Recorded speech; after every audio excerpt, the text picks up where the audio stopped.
Salut à tous, vous faites bien de nous choisir. Bienvenue dans PFE, la tribune réservée aux infos du foot européen sur Sport FM. Hello Armelo Abba. Salut Angelo. Comment est-ce que vous vous portez? Très bien. Non, ça se sent dans la voix également et quand on voit également votre mine. Guten Morgen, Franz Nunyama. Morgan Angelo, bonjour à toutes et à tous. Merci. La santé, ça va. Elle est au rendez-vous. Mais c'est ce qu'on doit au très haut et on est très fiers. Merci d'être au rendez-vous fidèlement. On salue également notre le spécialiste de la Serie A italienne, Ezequiel Ayataï. Buongiorno. Bonjour Angelo. Bonjour à tous. La forme y est? Ça va. Comme toujours. Hola, Seigneur Yetor. Hola Angelo, buenos dias et todos. On se dit qu'on est toujours fidèle au poste. Ah oui, ça fait plaisir de vous retrouver, ça c'est clair. Et puis nous saluons notre seule dame, princesse, reine, justement, Fifia Sotbavi. Bonjour, bienvenue. Bonjour Angelo, je salue le plateau, les auditrices et les auditeurs qui sont en train de nous... La voix elle est meilleure aujourd'hui. Oui. Oh, on est très content pour vous. Ça a évolué. Ah oui, totalement. Au menu de ce nouveau numéro, nous passons au peigne fin les récents mouvements des joueurs dans le journal du Mercato. En début d'émission, Thierry Henry ne passera pas l'hiver à Monaco. Jardim revient à la maison après un accord trouvé entre les dirigeants et le coach portugais. Nous en parlons dans la première partie. La deuxième actualise les majeurs avec les calendriers des matchs au programme ce week-end.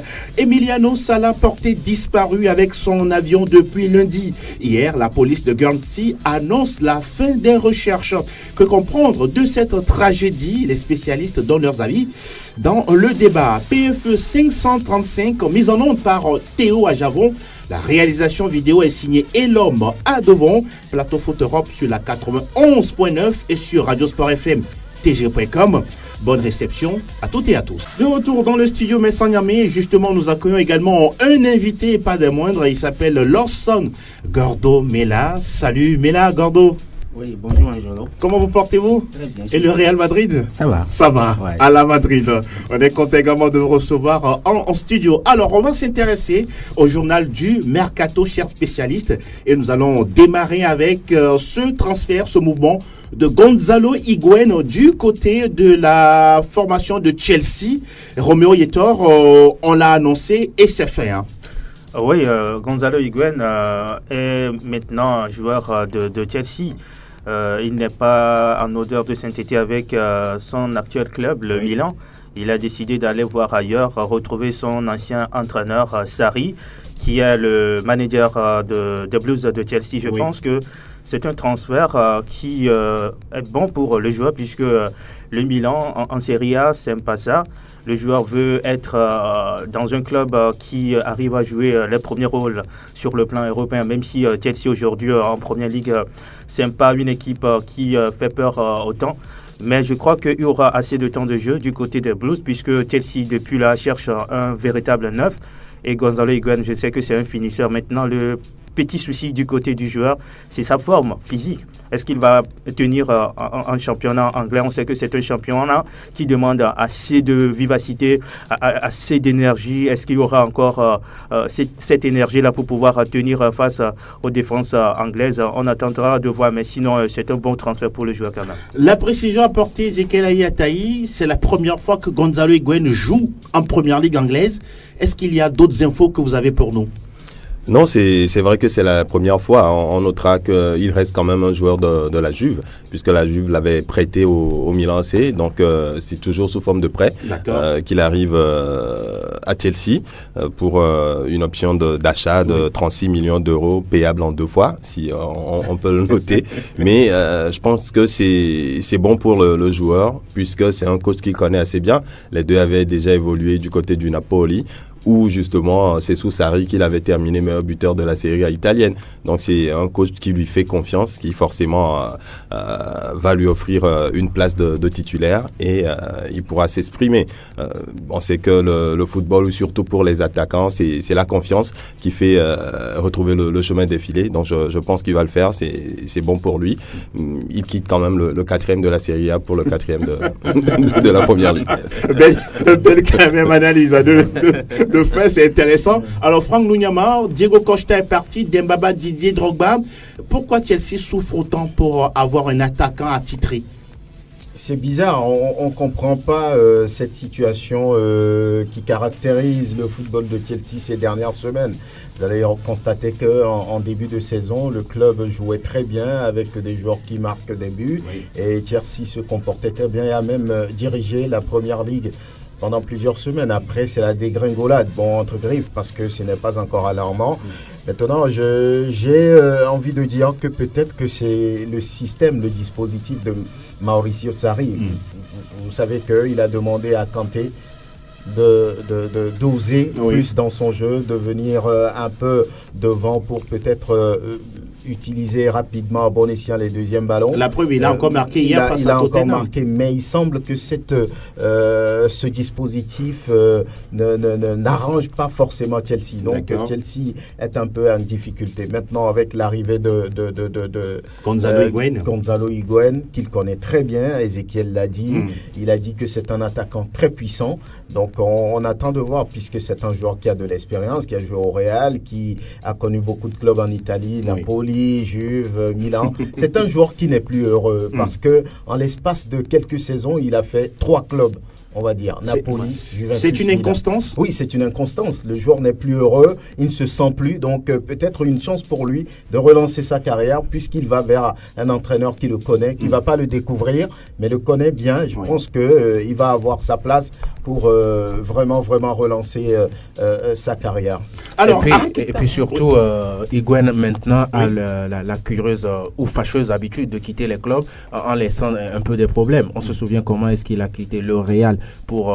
Est-ce que c'est lui qui crée les problèmes ou ce sont les clubs qui le lâchent ? Non, pas forcément. De toute façon, on va dire que c'est un homme un tout petit peu malchanceux, puisqu'il quitte le Real à cause du problème avec Cristiano. Il quitte le Napoli avec un problème avec Lidan, souvenez-vous. De Laurentiis. Voilà, et puis la Juventus maintenant avec un problème encore avec Cristiano et le Milan AC qui est finalement pour lui un mauvais choix, à mon avis. De toute façon, concernant Chelsea, je pense que la rupture, elle est là entre Mauricio Sarri et ses joueurs. Quand vous entendez ces déclarations, il dit que Hazard n'est pas un leader, il dit que le groupe est difficilement motivable. Ça, c'est des déclarations qui en disent long. Est-ce que c'est pas une pique ?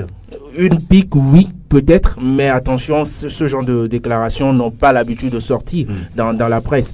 Ça sort que lorsqu'il y a de véritables et profonds problèmes dans Alors, que va-t-il apporter, selon vous, vous qui êtes le patron de la Première Ligue, à ce championnat ? Oui, je pense tout de même que Higuaín, c'est un céréal buteur, c'est un renard de surface, chose qui manque actuellement à Chelsea depuis la fin Didier Drogba. Je pense que Chelsea n'a plus jamais eu véritablement un vrai numéro 9. Maintenant, Higuaín, l'Argentin, lui, c'en est un. Maintenant, l'âge aussi, ça va parler. On connaît 31 ans.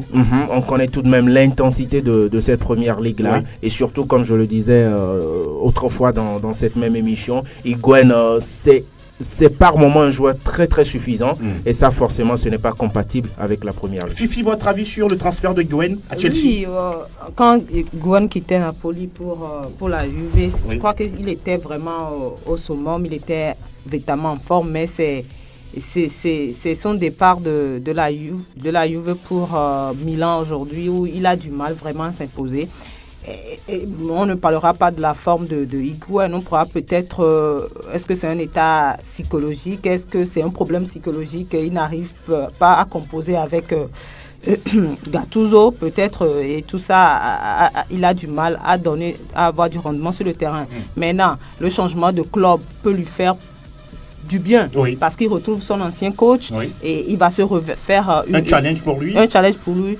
Une nouvelle santé, un nouveau état d'âme, mais je crois qu'il pourra apporter quelque chose à Chelsea, puisque Chelsea, comme on le dit, n'a véritablement plus d'attaquants. Point aujourd'hui, Morata qui est arrivé, mais qui... On parle de départ peut-être en prêt pour l'Atlético Madrid. Voilà, qui n'arrive pas à s'imposer. Maintenant, en même temps, les séries à buteurs sont très rares maintenant, et les meilleurs sont pris par les grands corps. Il y a Giroud. Ça se comprend.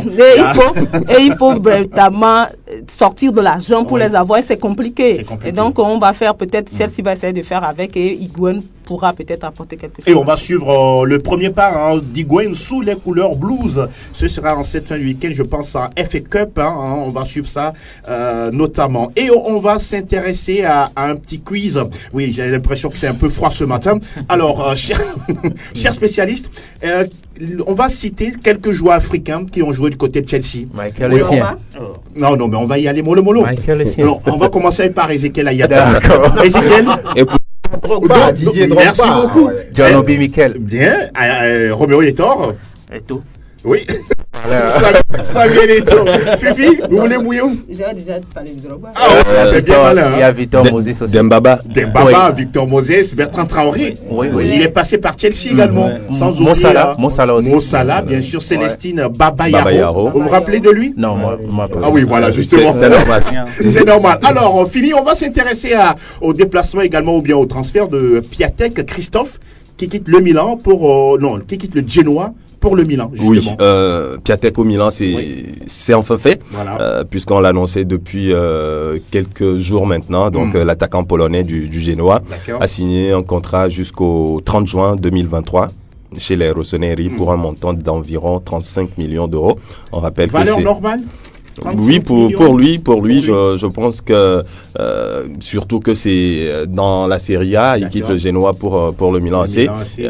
Il n'est qu'à un but de la tête des meilleurs buteurs. Il y a Zapata, Cristiano et Quagliarella qui sont à 14 buts. Lui, il en est à 13. Donc, je crois que c'est un joueur qui a marqué autant de buts avec le Genoa, pas un club quand même qui joue les premiers rôles dans cette Serie A. Donc, c'est un attaquant. Grosse marge de progression pour lui. Oui. Un gros potentiel. Un gros potentiel. Donc, je pense que c'est une très bonne pioche pour le Milan AC, surtout que c'est un joueur en confiance qui arrive dans cette équipe-là. Il va faire du bien au Milan. Alors, le dossier le plus chaud également qui a été dévoilé en cours de semaine, c'est Mario Balotelli qui débarque à Marseille. Qui veut se mouiller sur ce dossier? Pas moi. Je crois l'avoir déjà dit. Allez-y, Fifi. Je crois l'avoir déjà dit le vendredi dernier. Oui. Et tu as eu à me poser cette question-là. Et pour moi, je ne trouve pas que ce soit un bon choix pour Marseille. En ce moment précis, Marseille traverse pratiquement une crise où les supporters ne sont pas d'accord avec l'équipe et tout. Et j'ai l'impression aussi que ce n'est pas un choix de Rudy Garcia. C'est l'impression que j'ai. C'est comme si depuis le début de la saison, on en parlait. On se rappelle que depuis le début de la saison, Rudy Garcia n'était pas très chaud pour l'arrivée. Est-ce que ce sont les responsables? Est-ce que c'est réellement Rudy Garcia? Parce que ça va encore poser un problème si ce n'est pas Rudy Garcia. Maintenant, pour moi, Balotelli, c'est un talent. Je le dis, c'est un talent. Maintenant, un talent que lui-même, il n'a pas su bonifier par rapport à son indiscipline et tout ça qui a véritablement plombé sa carrière. Est-ce qu'il va se relancer à Marseille? On verra bien. Maintenant, il doit pouvoir s'adapter à son environnement, pouvoir redescendre sur terre et laisser ces petits problèmes-là de côté, ces comportements de côté, ce qui sera difficile pour lui parce que partout où il est passé, ça a été le problème. Et s'il arrive à mettre tout ça de côté, il pourra apporter quelque chose à l'Olympique de Marseille. C'est à cette condition. On l'avait dit que ce n'est forcément pas le bon choix. Maintenant, on sait que le joueur en lui-même reste un bon joueur. Il dit que c'est sans Marseillais. Oui, quand on se souvient un peu de ce qu'il a fait à l'Inter Milan, de ce qu'il a fait un peu à Manchester City, et après c'est un peu, on va dire, le brouillard autour de sa carrière quand il est passé par Liverpool. C'est ça. Après d'autres équipes. Il était à Milan également, non? Oui, c'est un joueur à un fort caractère. Et il dit aux supporters marseillais qu'il est comme eux. Voilà. Donc, ça veut dire quoi selon vous? Ça veut dire qu'ils vont bien s'entendre et que quand il se sent bien, les buts vont arriver. Maintenant, quand il ne marque pas, ça ne l'empêche pas de dormir. Vous voyez déjà, il engage la guerre. Donc, je pense que c'est... Et quand on vient pour 6 mois, c'est pourquoi l'objectif, Franck Lunyama? Bon, vous savez, Marseille le voulait depuis plusieurs saisons. Et Nice, qui en a assez d'un joueur qui met la brouille dans le vestiaire chaque fois, on est obligé de d'écourter un peu son contrat. Les 6 prochains mois ont été payés par l'Olympique de Marseille. On verra bien ce que ça va donner. Le joueur, il dit qu'il est confiant, qu'il va peut-être, ou bien le maillot, Phocéen va le relancer. C'est ce qu'on va voir, parce que sur ces dernières années, Mario Balotelli, qu'on connaît il y a 5 ans, forcément, c'est un gouffre. Donc, certains pensent même qu'il ne va pas finir avec 10 buts pour les prochains mois de championnat. Roméo. On verra bien, c'est un défi. Je crois que Mario Balotelli, c'est un joueur à fort caractère. Ce qui est important ici, c'est si les Phocéens arrivent à adopter Balotelli quand il se sent à l'aise à Marseille. Je crois qu'il peut faire des merveilles. Roméo, c'est à lui de se fondre dans le groupe ou bien d'attirer la lumière Les deux, parce qu'on sait que c'est un joueur à problème avant de le recruter. Donc il faut composer avec lui. Parce que Mario Balotelli, souvenez-vous de ses premières heures avec Nice. Mais ça a été extra. Exact. Je pense que le joueur a besoin de confiance. Il a besoin également d'un groupe qui doit l'accepter, tel qu'il est. Si on arrive vraiment à collaborer avec lui, je pense qu'il peut apporter pas mal de choses, faire du bien à Marseille. Alors, on va... J'espère qu'il va pas poser avec un maillot du PSG. On le connaît assez. On peut le faire. Voilà, donc attention. On attend de voir tout ça. On va s'intéresser à... Oui, elle est tombée hier nuit, cette nouvelle. Thierry Henry écarté officiellement du groupe monégasque ou bien du club. Et puis juste derrière, on annonce le retour de Leonardo Jardim. Comment est-ce que vous expliquez ça? Vous comprenez cette situation? Je n'y comprends plus rien. Au projet de Monaco, on ne sait pas ce que vit ce club actuellement. Vers la soirée, il était en conférence de presse. Il n'était pas pressenti partir. Ça veut dire toute la confusion... comment dire, le mélange, tout le désordre actuellement dans ce groupe-là. Parce qu'à un moment, avec les arrivées de Fabregas et de Naldo, on pensait que c'était un nouveau départ. Non, il n'en est rien. Mais je ne pense pas que ce soit Thierry Henry le problème. A-t-il fait le mauvais choix, Armel? En tout cas, il aurait mieux fait d'entendre Franck, souvenez-vous. Franck, il a prévenu. Mais bon, les ondes de Sport FM n'ont côté de toute façon, je pense que Jardim pour le retour, moi, je vais peut-être vous surprendre, mais je crois que c'est bien. Parce que cet homme-là, il a toujours su tirer le meilleur d'un groupe monégasque, quand on lui enlevait... Mais je vous coupe pas, mais en début de saison, il a galéré avec ce même groupe. Oui, il a galéré parce qu'à un moment, on l'a complètement déplumé de ses meilleurs éléments. Et tout Jardim qu'il est, il ne peut pas à un moment faire des miracles. Donc, on l'a d'ailleurs compris avec Thierry Henry qui est venu. Ça veut dire que le problème, ce n'est pas en réalité un entraîneur. Le problème aujourd'hui, c'est pour le président de savoir ce qu'il veut pour ce club, soit chercher de l'argent ou soit construire un réel projet sportif. Gordo, mais là, je voudrais que vous prononciez sur cette situation en tant qu'observateur du foot européen. Comment est-ce que vous expliquez ça? Moi, tout d'abord, j'ai pas aimé... Rapprochez-vous un peu du micro. Tout d'abord, j'ai pas aimé la venue de Thierry Henry à Monaco parce qu'il n'y a pas de joueur. Il n'y a pas de joueur. Mais bon, je ne sais pas ce que font les dirigeants de Monaco, mais... Vraiment, je me sens mal pour Thierry Henry. Il ne devrait même pas venir à Monaco. Il doit avoir des regrets aujourd'hui. Oui, il doit avoir des regrets. Et puis, on se rappelle de sa sortie sur le plan communication après le match face à Strasbourg.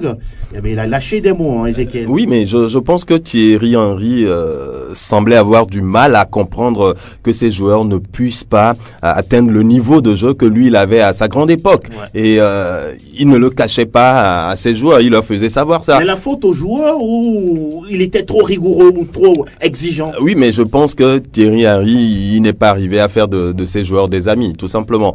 Donc, il leur faisait ça non seulement en privé, mais aussi en public. Lors de ses conférences de presse, il lâchait ses joueurs tout simplement.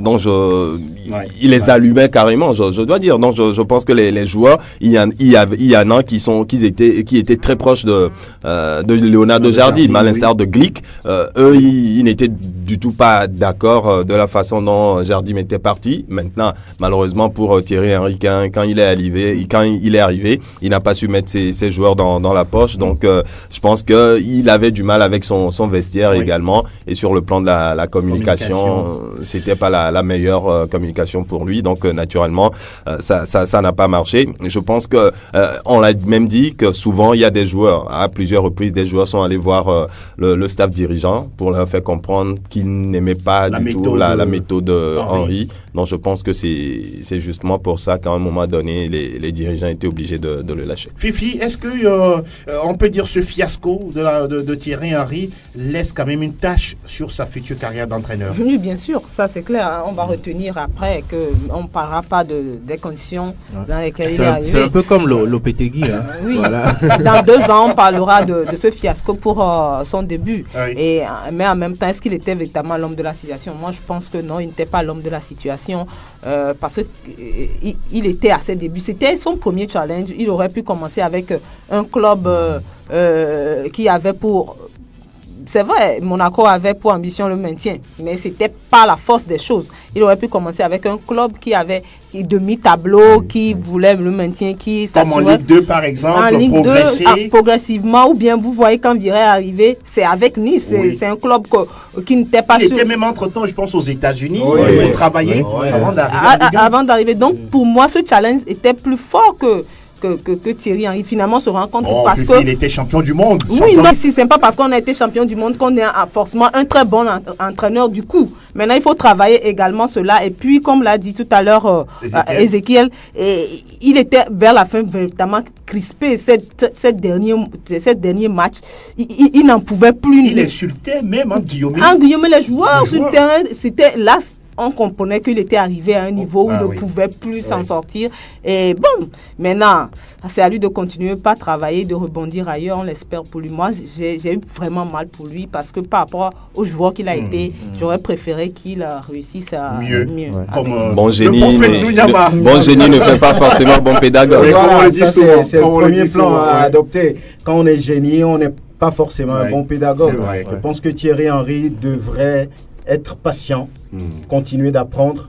Il est arrivé à Monaco. Il aurait dû refuser ce poste-là? Bon, je ne sais pas s'il faut dire refuser ou quoi que ce soit, mais ce que les observateurs du foot français disent, c'est qu'il est arrivé un peu tôt dans la cour des grands. Et puis il est arrivé avec ses titres à lui. J'ai été champion du monde, j'ai été champion d'Europe, champion d'Angleterre, meilleur buteur un peu partout. Donc, pas en tant qu'entraîneur. Voilà, il est arrivé avec, on va dire, cet égoïsme-là, si vous le permettez. Et là, il n'a pas su communiquer avec les joueurs. Il est toujours sur une certaine, tension lorsque les résultats ne venaient pas. Il ne savait pas communiquer, il ne savait pas tirer le meilleur des joueurs, il ne savait pas causer avec eux en fait. C'est quelqu'un qui est un peu à part des joueurs et qui restait toujours dans son monde quand ça lui réussissait. Donc, il ne comprenait pas en fait pourquoi les joueurs n'arrivent pas à répondre, à donner ce qu'ils voulaient. Donc, la communication, c'est déjà chaos et c'est quelqu'un qui a été un peu, on va dire, plongé par les résultats et à partir de ce moment-là, il n'a pas su se relever. Donc, je pense qu'aujourd'hui, c'est un échec cuisant pour lui. Lorsqu'on fait un peu le parallèle avec ce qui s'est passé avec ses champions du monde amis, Zidane a bien réussi, Vieira a bien réussi, Deschamps a fait la même chose, Laurent Blanc. Donc, pour lui, c'est aujourd'hui, je ne sais pas, c'est trop cuisant. Et j'ai peur pour l'avenir, parce que là, Thierry Henry, quand on le connaît... Va-t-il retrouver son métier de consultant chez Sky Sports? Je ne sais pas ce qu'il va faire, mais aujourd'hui, je ne suis pas sûr qu'il pourrait dormir sur les jours qui viennent. Mais Thierry Henry a oublié qu'il n'est pas un magicien, parce qu'avant d'arriver à Monaco, il savait le problème que Monaco avait. C'était un club qui a très mal démarré la saison avec des jeunes, beaucoup de joueurs blessés. Et là, il savait que le défi de la tâche sera compliqué. Malheureusement pour Thierry Henry, il n'a pas su apporter un renouveau au sein de cette formation. Même après le retour de certains blessés, après l'arrivée de Fabregas et Naldo, on a cru que Monaco devrait changer sa façon de jouer. Mais c'est la même chose avec une défense à 3 pour une équipe qui n'arrive même pas à marquer, qui encaisse 35 buts au total après 20 matchs. Je crois que Thierry Henry, sur un plan, il a été novice. Et il manque un peu d'expérience à ce joueur, enfin à cet entraîneur, à cet ancien joueur, grand joueur d'ailleurs. Qui peut être resté joueur dans la tête. Il doit beaucoup apprendre parce que son premier essai a été un échec total. Vivement qu'il rebondisse. Et malheureusement pour lui, il y a des défaites qu'on pouvait mettre sur le dos de... Non, pas à son actif, sur le dos de Thierry Henry. Malheureusement, on se rappelle ce match où Monaco menait et à un moment donné, il a sorti le russe Golovin. Et voilà. Et ils ont perdu à la fin. Ils ont perdu. Donc Et puis, il y a 2 jours, ils perdent face à Metz. Oui. 3 buts contre 1. Et justement, une fête de 5 buts, un but contre 5 face à Strasbourg. Et derrière, Monaco qui se fait éliminer. Heureusement que Monaco n'a pas pris 9-0 comme Guingamp. Donc, oui. C'est peut-être... Bon, on ne va pas... Disons, c'est pas au Paris Saint-Germain. C'est encore acceptable. Disons juste qu'il ne s'est rien passé, puisqu'à son arrivée, Monaco était 19e, il repart, Monaco est 19e. Non, Monaco est toujours au niveau de la zone rouge. Et on boucle ainsi le journal du Mercato. Et cette fois-ci, nous ouvrons la page des majeurs.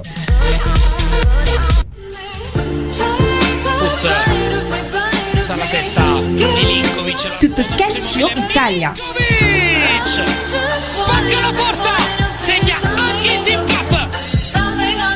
Une fois n'est pas coutume, nous nous intéressons au calcio avec 2 affiches croustillantes. Ezekiel Ayataï ce week-end. Oui, ce week-end, on a 2 affiches croustillantes. On en parle tout à l'heure, mais avant, on fait rapidement la mise à jour. Exact. Puisque le lundi dernier, il y a eu 2 matchs de championnat. Match de la 20e journée, justement. Il y a la Juve qui, sans surprise, a dominé le Chievo. C'était le premier face au dernier. Donc, naturellement, victoire de la vieille dame, 3-0. Mais l'événement dans ce match-là, c'est le pénalty raté de Cristiano Ronaldo. Cristiano qui était à 14 buts, tout comme les autres. Donc, fallait marquer dans ce match pour reprendre seul la tête du classement des buteurs. Malheureusement, CR7 a raté son pénalty. Mais bon, victoire quand même. Il lui arrive également de rater des pénaltys. Oui, ça arrive à tout le monde. C'est quand même rare. Mais Eden Hazard, lui, n'en rate pas. Jamais. Il n'en a pas encore raté. Du Milan AC, qui a signé une belle opération en s'imposant sur la pelouse du Genoa. 2-0. Oui. Suso et Fabio Borini ont été les buteurs de ce match. Une victoire qui a fait un bien fou au Milan AC, puisque le Milan AC a grimpé au classement. Le Milan qui était 6e se retrouve au pied du podium 4e. Donc rapidement après ces 2 matchs-là, la Juve reste naturellement leader avec 56 points, suivi du Napoli 47, l'Inter 40 et le Milan désormais 4e avec 34 unités. Bon, le Chievo reste bon dernier avec 8 petits points. Et au classement des buteurs, on a Zapata, CR7 et Quagliarella, 14 buts chacun.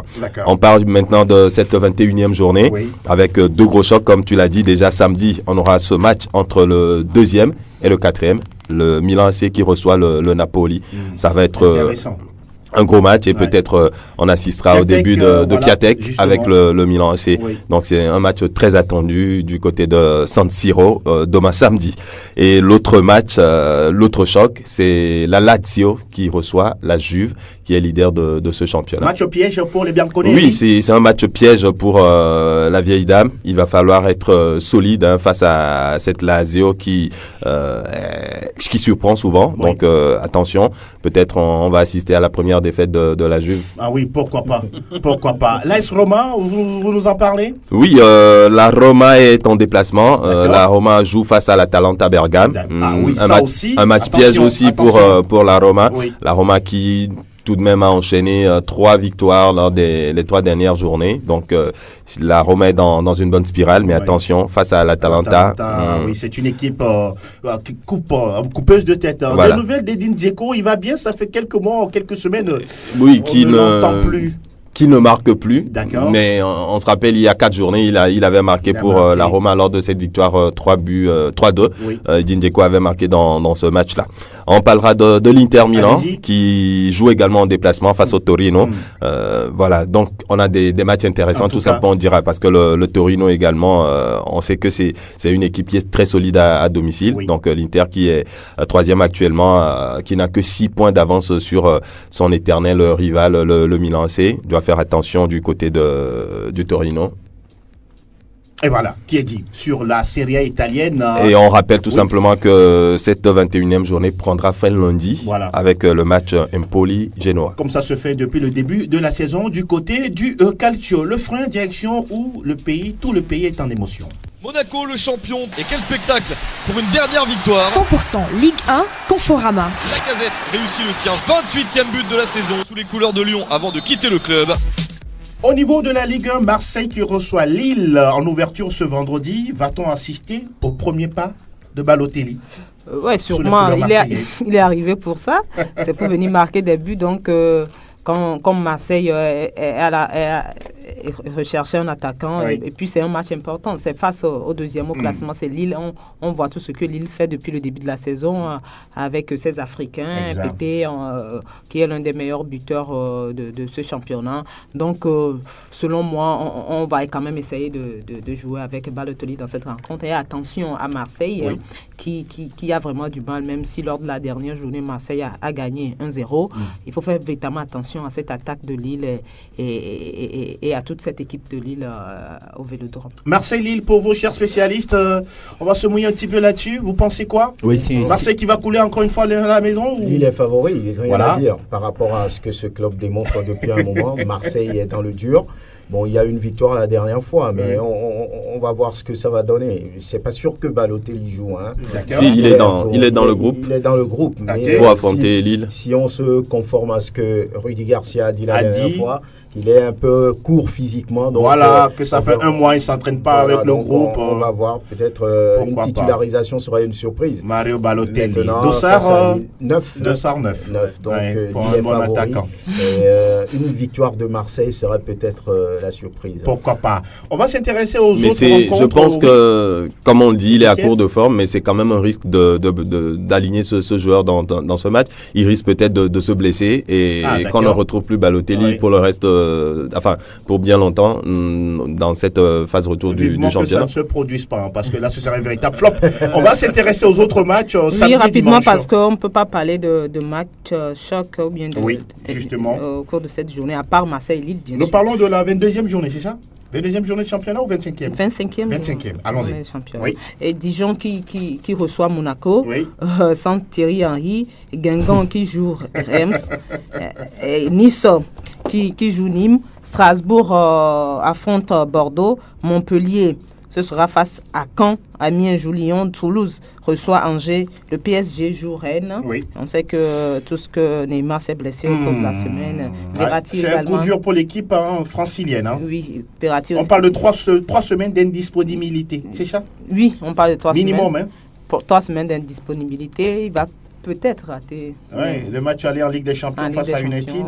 Comme à chaque fois maintenant. Justement, on a vu la réaction de M. Loré, le coach de Strasbourg, qui a bien torché Neymar. Qu'est-ce que vous pensez de son coup de gueule? Oui, il a un peu raison.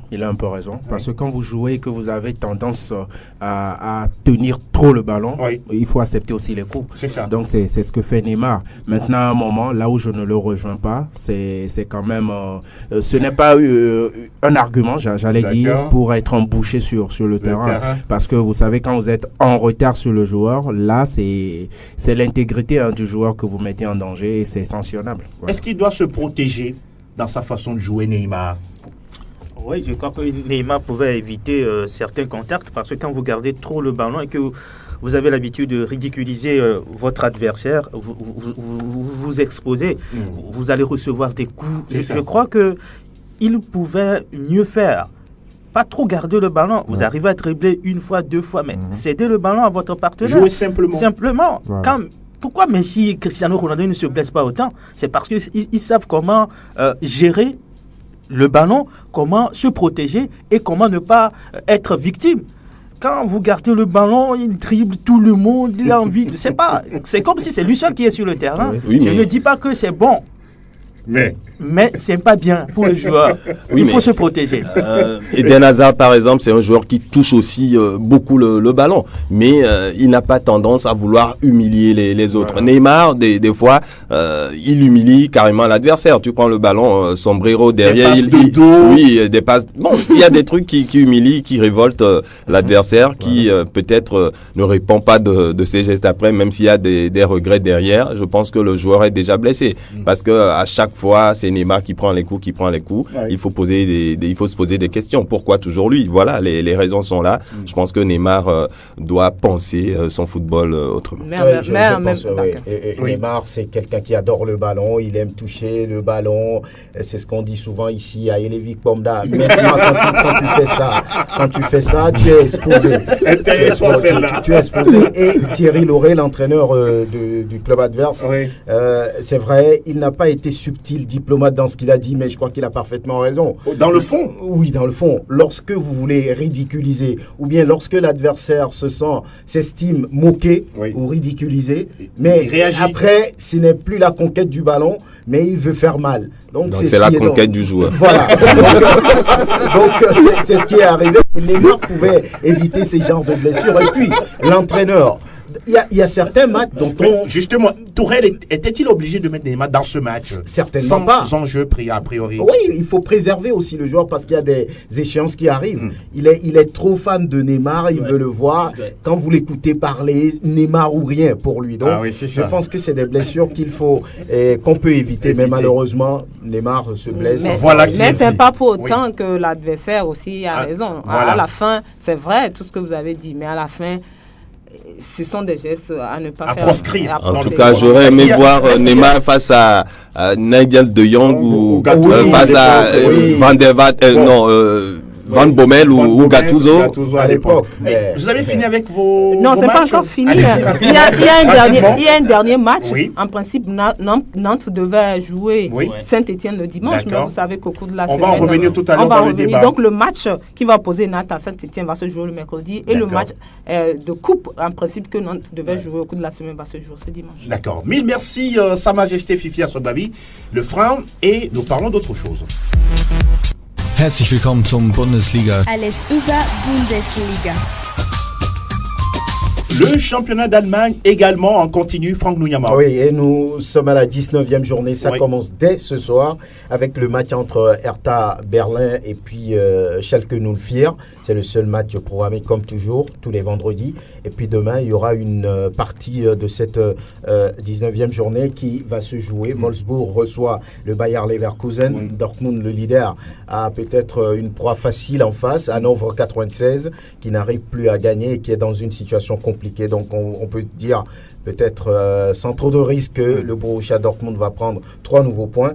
Et puis le Fribourg joue contre Hoffenheim, le Borussia Mönchengladbach a rendez-vous contre Augsbourg, Mayence, Nuremberg, Brême, Francfort, et puis 2 autres matchs à suivre dimanche, le Bayern Munich qui donne rendez-vous à Stuttgart, et puis Düsseldorf qui joue contre Leipzig. Pas de match choquant pour cette journée de championnat, mais bon, ça va revenir de sitôt du côté de l'Allemagne. Direction le pays où, oui, il faut manger beaucoup d'oignons pour parler la langue. Salta el Madrid, salta el Barça, arranca el clásico. Está el tiempo de la Liga. Sí, suena la crecida de Casemiro, haga la primera, gol. La Liga espagnole avec, Roméo Yetor, cette affiche, nous l'appelons l'affiche parce que c'est l'Atlético Madrid qui reçoit Getafe de Dienda Konam. Ouais, c'était un très bon match à suivre forcément. Les Colchoneros face à Getafe. On sait que lors de la 20e journée, Getafe a passé 4-0 à son adversaire. C'est une bonne performance pour le club de Dienda Konam. Maintenant, Atlético aussi est dans une forme assez intéressante. On verra bien comment ça va se passer. Deuxième au classement. Oui, deuxième face au 6e qui est Getafe. Donc, ce sont les Européens qui jouent. Le FC Séville qui nous a surpris en semaine en coupe du Roi reçoit Levante puisque FC Séville a passé 2-0 donc, au Barça. Les Ganes s'opposent à Eibar. Valence reçoit Villarreal. Ces matchs ont lieu demain samedi. Dimanche, Celta Vigo est en déplacement chez Real Valladolid, bien sûr. Girona joue contre le FC Barcelone. Athletic Bilbao s'oppose à Betis Séville. La Real Sociedad joue contre Huesca. Le Real Madrid se rend donc chez Espanyol Barcelone. Fin de cette 21e journée, lundi avec un seul match à la veste contre Rayo Vallecano. L'information qui est tombée en cours de semaine, c'est que le Real Madrid redevient le numéro 1 mondial, le club le plus riche de la planète football. Gordo Mela, ah oui, je vous vois sourire. Hein. Ça fait du bien d'entendre ça, n'est-ce pas? Même si sur le terrain, c'est Karin Kara.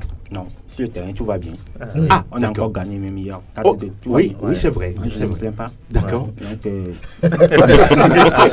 Et puis, il dit avec un air sérieux. Moi, je ne plains pas. Je suis sérieux avec le Real Madrid. D'accord. On gagnera encore la Champions League, vous-même, vous allez voir. Cette année? Cette année. Okay. Pour la 4e fois de suite. Bien sûr. Waouh. Est-ce que Théo enregistre? Le club le plus riche de la planète. Ouais, ça ne me surprend pas, je savais. Ouais. Donc, bon, il n'y a rien à dire, c'est pas une surprise. C'est pas une surprise. Non. Oh, voilà. Mais il ne faut pas oublier que Barça a eu 2 recrues majeures. Oui, justement. Bon, même si la seconde recrue, Prince Boateng, mais pas aussi, mais bon. Allez-y, Roméo, nous vous écoutons. Frenkie de Jong de l'Ars et puis Sassuolo qui cède en option d'achat, bien sûr, c'est un prêt avec option d'achat. Kevin Prince Boateng qui fait le tour d'Europe. Il reste seulement la Ligue 1 française. Il n'a pas évolué. Il va finir là-bas. Pourquoi pas. Et c'est le premier Ghanéen qui arrive au Barça. C'est quand même bien magnifique nouvelle hein, pour un Africain, encore un énième Africain du côté du Barça et surtout, c'est le frère cadet, non? Oui. Le frère cadet. C'est le grand frère plutôt de Jérôme. De Jérôme qui est du côté du Bayern Munich. Et qui est allemand. Merci de le préciser. Le grand frère ghanéen, le petit frère allemand. C'est la mondialisation. Oui, un transfert qui vous surprend? Oui, c'est quand même. Mais c'est sa chance, hein? C'est sa chance, mais est-ce qu'il a réellement le niveau du Barça? Moi, je me pose cette dire qu'il c'est un joueur. Moi, j'en doute. C'est un joueur qui, oui, il a le niveau du Barça. Même à l'époque, c'est un joueur qui. Il a joué au Milan AC. Bien sûr. Dortmund. Voilà. Tottenham aussi. C'est vieux. Je pense qu'il avait même marqué un super but. Oui, je pense que s'il arrive à être qui suit le rythme sur le plan physique, il peut quand même faire de bonnes choses au Barça. Maintenant, moi, mon inquiétude, c'est l'embouteillage qu'il aura au niveau du milieu de terrain au FC Barcelone. Il y en a maintenant trop, je ne sais pas. Rakitic, Coutinho, Arthur, Busquets, Vidal. On trouve une porte de sortie à Busquets. Ah voilà. Oui. Et surtout Rakitic. De Jong qui arrive. Bon, un véritable embouteillage. De Jong, c'est un polyvalent. Pour la saison prochaine. Il peut être dans l'axe de la défense aussi, comme il le fait avec Ayas. Soit sur le côté droit ou sur le côté gauche. Donc il y a des solutions. Il y a des solutions. On peut avoir plusieurs étiquettes aussi. Kevin Prince Boateng, c'est un joueur d'abord à fort caractère, il n'a peur de personne. Donc je pense que quand on est comme ça, on peut se fondre dans un groupe où c'est compliqué. Maintenant, le joueur vous le voyez jouer latéral comme Samuel Eto'o à l'époque à l'Inter. Il peut toujours maintenant. C'est un joueur qui a perdu un peu de sa verve en faisant le tour des clubs. Il vient de Sassuolo où il n'est pas très utilisé. Donc je pense qu'on verra bien. Fifi, votre avis rapidement. Oui, mais moi je pense que la concurrence. Vraiment, il y a quelques années déjà. Et maintenant, c'est 6 mois de contrat. C'est parce que là aussi on se pose peut-être des questions. Avec une option d'achat, c'est ça? Oui, mais on a vu le Barça qui a fait venir un joueur de la Chine, Paulinho. Même s'il est reparti, mais Paulinho a apporté beaucoup au Barça. Mounir aussi est parti. Voilà, et je pense qu'aujourd'hui la concurrence peut permettre à Kevin Prince Boateng de se montrer sous son meilleur jour avec le FC Barcelone. Maintenant, je me dis que forcément, il y a des portes de sortie. Peut-être que dans les prochains jours, on aura des milieux de terrain qui vont partir du FC Barcelone. Voilà, qui est dit. Et on va clôturer pour la Liga. On va s'intéresser à un autre majeur.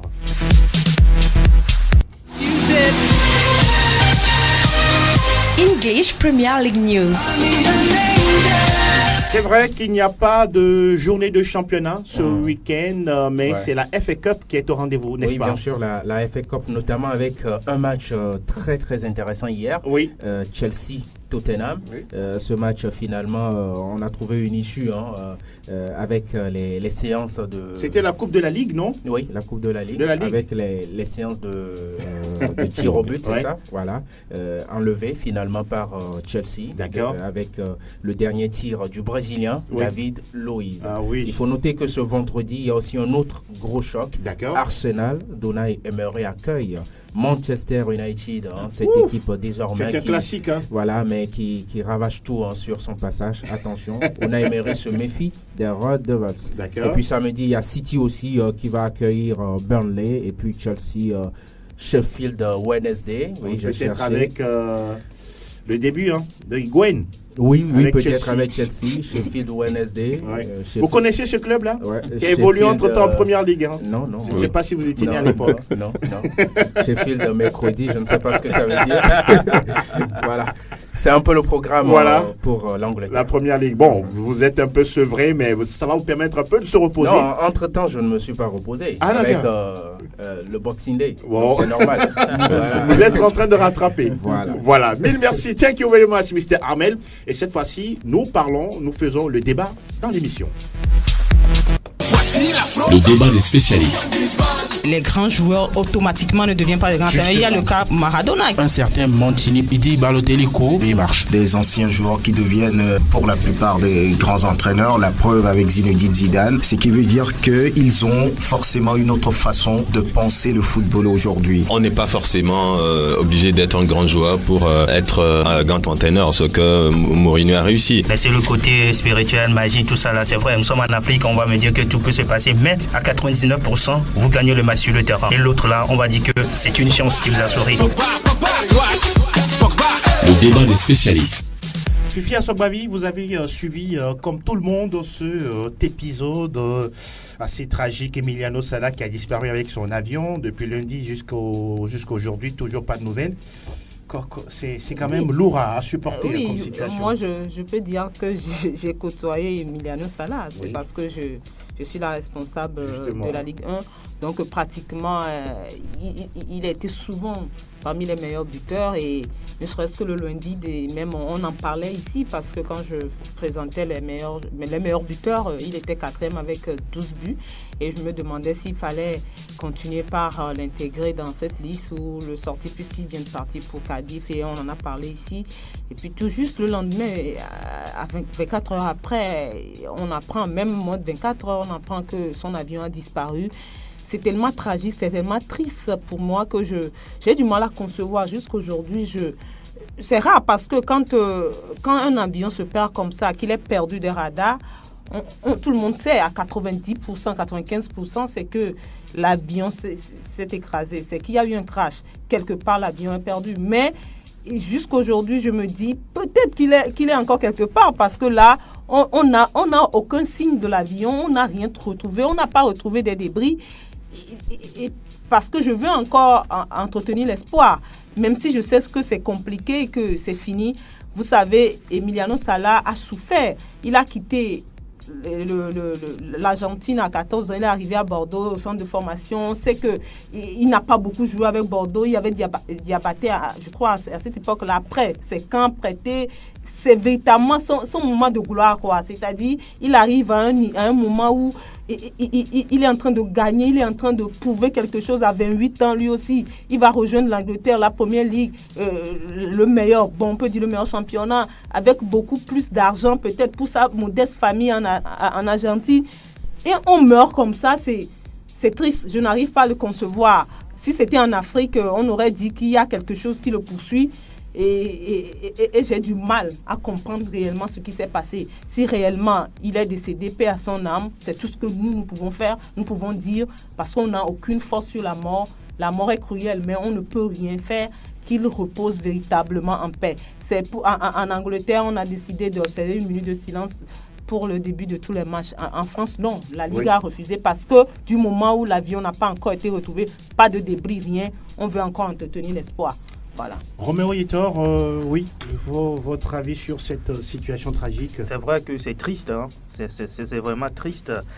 Mais je me pose pas mal de questions. Comment cela a pu arriver? Parce que ce sont des clubs professionnels, Nantes et Cardiff. On ne peut pas affecter un avion qu'il a fait. Après avoir lu certains dossiers, peut-être c'est son agent qui aurait sollicité cet avion pour prendre Emiliano Sala. Il avait fait le déplacement de Cardiff à Nantes. C'est le retour qui pose problème. Après avoir quitté Cardiff pour Nantes, il avait partagé sa crainte par rapport à l'état de l'appareil. Maintenant, qu'est-ce qui a été fait? Il est parti dans la précipitation, il voulait regagner vite le club parce que le lendemain, le mardi, il devrait s'entraîner avec son nouveau club. Maintenant, le pilote, qui est-il? On n'en parle pas beaucoup, mais après les enquêtes, on nous fait savoir que c'est un peu un pro. Parce que l'appareil qui transportait même Salah, c'est un appareil des touristes. C'est un avion de tourisme. Ça veut dire que l'appareil n'est pas apte à faire de longues distances en principe. Je pense qu'il y a beaucoup de choses qu'on ne dit pas sur de petits détails. Il ne faut pas négliger. Si c'était Cristiano Ronaldo, je pense que c'est un jet privé qui viendra chercher Cristiano. Mais ça, c'est quelle histoire, ça? Finalement, ça énerve. Mais en même temps, le club dit qu'il aurait proposé. Le club de Cardiff? Cardiff dit qu'il aurait proposé à Salah de prendre en charge son retour. Mais lui-même a décidé. Il a décidé non, que par rapport avec son agent. Et si le club devrait envoyer un avion pour chercher Salah, Salah devrait partir sur un avion commercial. Mais ce qu'il n'a pas voulu, il a décidé de venir lui-même par un avion privé, voilà. Mais je pense que selon ses dernières déclarations, il doutait quand même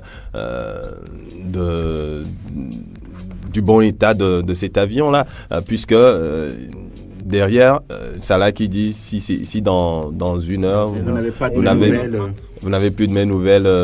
Voilà. C'est glacial comme message. Hein. Ça veut dire que quelque part, le joueur même n'était pas rassuré par rapport à l'état de cet avion-là. Maintenant, les enquêtes ne permettent pas de définir l'état de vétusté à sa disparition. On a bien envie de se donner un brin d'espoir pour se dire qu'on peut toujours retrouver ces joueurs, surtout qu'on n'a pas retrouvé de débris de cet avion-là. Donc, mais la mauvaise nouvelle, Franck Munyama, c'est que la police aussi de Guernsey a arrêté les recherches. Oui, la police de Guernsey a arrêté les recherches et lorsque les spécialistes parlent, je pense qu'au-delà des espoirs que nous devons garder, il faut peut-être croire. Parce qu'il dit aucune vie n'est encore possible dans ces conditions. Soit l'avion s'est désagrégé en touchant la mer, soit il y a eu un amérissage et là aussi c'est dangereux. Quand ils font ça, il n'y a pas de chance pour qu'ils survivent. Donc aujourd'hui c'est très difficile de pouvoir accepter ça. C'est un drame. Et on se demande qui a affrété cet avion de tourisme. Jusqu'à présent, on n'arrive pas à situer la Oui, c'est l'agent Maquet. C'est Maquet. On parle de Maquet. Cardiff dit que c'est pas lui qui a négocié le transfert de Salah. C'est un avion dont la maintenance est même douteuse. Donc, mais comme vous voyez même la carrosserie de cet avion, de voyage. Si je suis milliardaire, je ne pourrais pas m'en acheter. Vraiment, ça fait plus d'1h30 de vol. Et on ne peut pas se permettre de prendre ce petit avion pour traverser la Manche. Dès qu'il y a un coup de vent, l'avion tombe. C'est quand même dramatique de le dire, mais c'est difficile de penser aujourd'hui que Emiliano Sala n'est plus, même si sa sœur Romina supplie la police de continuer les recherches et qu'il attend quelque part et qu'on va le retrouver. Pourquoi pas miracle. La question qu'on se posait, c'est qui a organisé le vol. On le sait maintenant que c'est Maquet. À qui appartient l'avion? On le retrouve pas. Jusqu'à présent, vivement que les recherches, surtout les enquêtes se poursuivent pour situer vraiment les responsabilités. Fini pour l'émission de ce vendredi. Merci Armel Ouaba, Roméo Yetor, Fifia Sogbabi, Franck Munyama. Merci Ezekiel Ayataï, Gordo Mela, merci d'avoir fait le déplacement. Et on salue également Théo Javon et Eloma Dovon. On vous souhaite à tous bon week-end sportif. Ciao, ciao.